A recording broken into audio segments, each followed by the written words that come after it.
I was married and we moved from California to Oklahoma. And I had an infant daughter at the time and an 8-year-old son.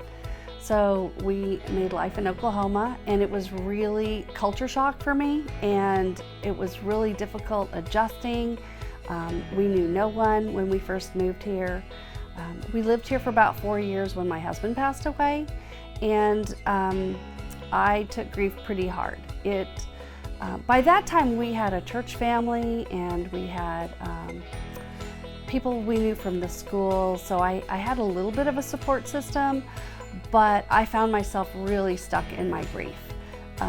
My goal in life at that time was to be out of bed when the kids got home from school, and if I was dressed and had brushed my teeth and brushed my hair, I really thought I'd accomplished something for the day. So I really understand that grief journey really well. I remarried 4 years later. My husband was also widowed. And through conversations that the two of us had, we really saw a need for counseling to focus on the grief experience.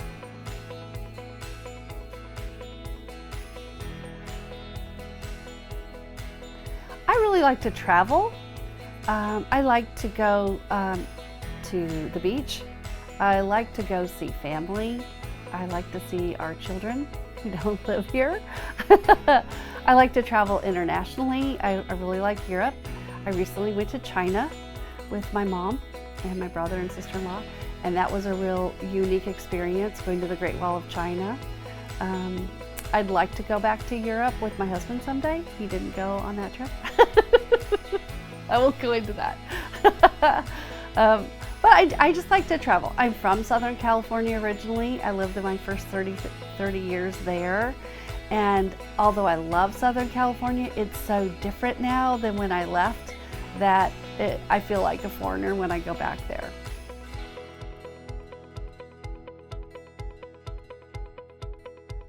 So I have several sayings that I really like to use. One is that hope is an anchor for the soul, which is kind of what the name Anchored Hope came from. So an anchor by itself, it'll weigh something down, but it doesn't weigh anything down without the chain that attaches it to the hope.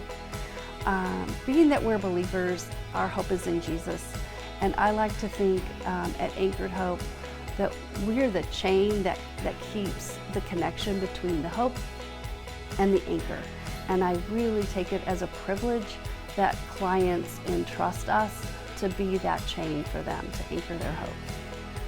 Another saying that I like to use really is that joy comes in the morning, and it comes from Psalms 35, that weeping may last for a night, but joy comes in the morning, because my testimony is that even though I got stuck in my grief and I grieved real well, and I miss my husband Greg, joy does come in the morning, and there is hope and healing and life following grief and loss, and you can live a real fulfilled life and have a lot of laughs and memories and love again. So I like to use the phrase joy comes in the morning too.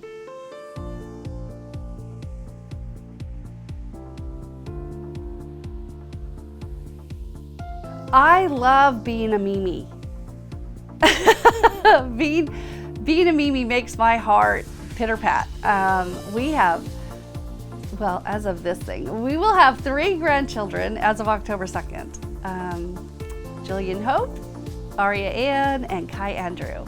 And nothing brings me more joy than those littles. I love spending time with them. I love playing with them. I love braiding their hair.